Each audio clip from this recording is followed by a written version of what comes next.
I think the 4 years the president was out of office, they were a blessing in disguise.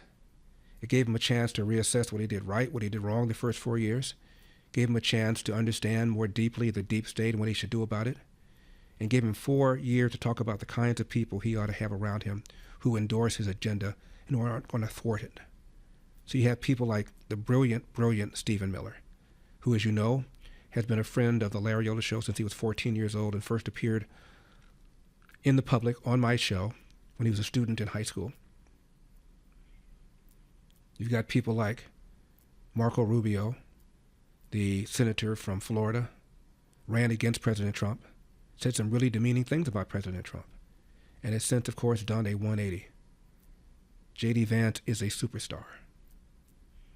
Kristi Noem, Tom Homan, the border czar. By the way, Tom Homan says he's worked for a dozen presidents, and Biden is the only one who's ever intentionally left the door open. Pete Hegseth, Kash Patel, Caroline Leavitt, who I met when I briefly ran for president. She was running for Congress in New Hampshire. Good thing she didn't win. Leo Terrell is heading up the anti-Semitism combat unit. Tammy Bruce, I've known for years. She used to be the head of the LA chapter of the National Organization for Women, and left in a huff because during the O.J. Simpson case she began talking about the domestic violence that O.J. Simpson had been committing against Nicole. And the national chapter told her to chill. Said, we don't want to lose support from black females by your denouncing O.J. Simpson. And then she realized whose side she was really on. It's incredible the talent this man has behind him. How many fewer women are now going to be raped because of Donald Trump kicking out illegal aliens, extremely violent ones, at least initially? And I said women. There was one illegal alien who raped a man, raped a boy. How many fewer Americans are going to be mugged now?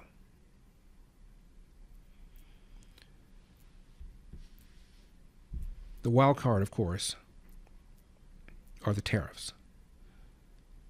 And I have been on record as being a staunch free trader all my life, ever since I studied economics. But I will tell you, even the founder of modern economics, Adam Smith, and Milton Friedman, an acolyte of Adam Smith, even they both said it would be ideal if our trading partners lowered their tariffs as well.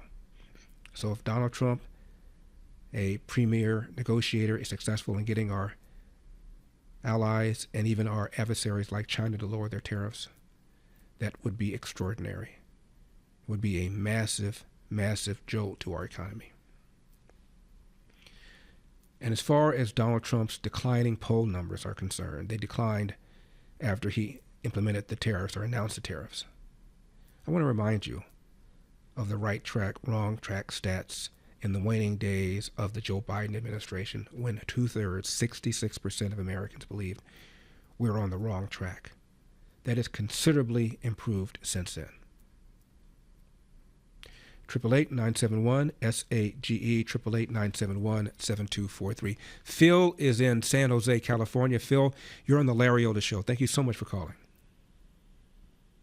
Well, Larry, I have to say one thing.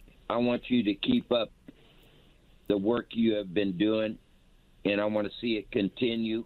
And I'm so sorry you're not our governor in California.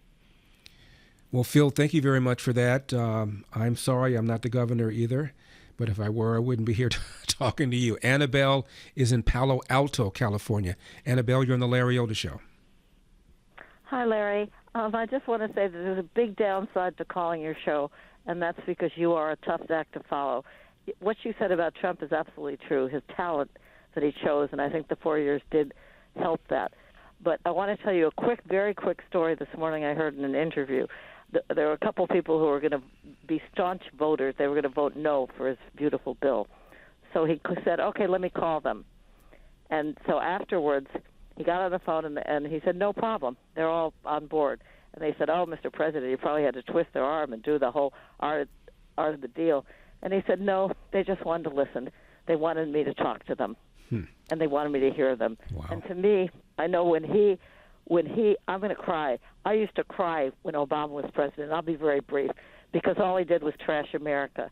And when Trump came down that escalator, I could breathe for once in 4 years or 8 years, because he was listening to people. And that's his talent. Yes, he has the greatest people, but he hears us. He hears people, and he does what they want him to do. So I just wanted to share that with you, and I just love you so much.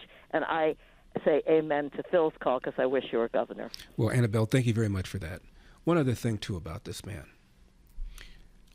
I've never seen anybody that confident, that driven, that focused, that energetic, particularly for a man his age, that colorful, that relatable, that likable for people who give him a chance. I've seen him in private settings. I've seen him talk to people. You know, you can smell a phony. The man is not a phony. And I'll tell you something else. Generally speaking, when a president is a one-term president, they're done. The other side doesn't want you, and your own party doesn't want you.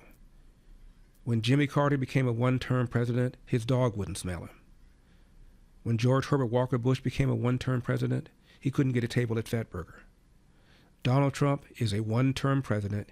He had people like Jake Tapper, the day of the election, in 2020, saying, to paraphrase former President Gerald Ford, for many Americans, our long national nightmare is over.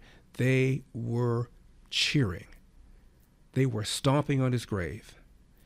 And the man not only retained his leadership of the party, he increased his control of the party. So after 4 years, he came back bigger and stronger than ever. The most extraordinary political comeback I have ever seen, and the only president to be elected in a non-consecutive term. Absolutely extraordinary. And he's only beginning.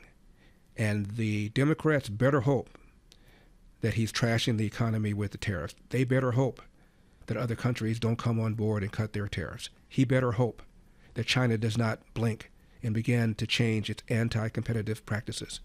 Because if Donald Trump is right, and I believe he is, the economy is going to soar. Not just 2 or 3% per year, but 3, 4, 5% per year. That is a game changer. For full shows, live and on demand, it's Salem News Channel.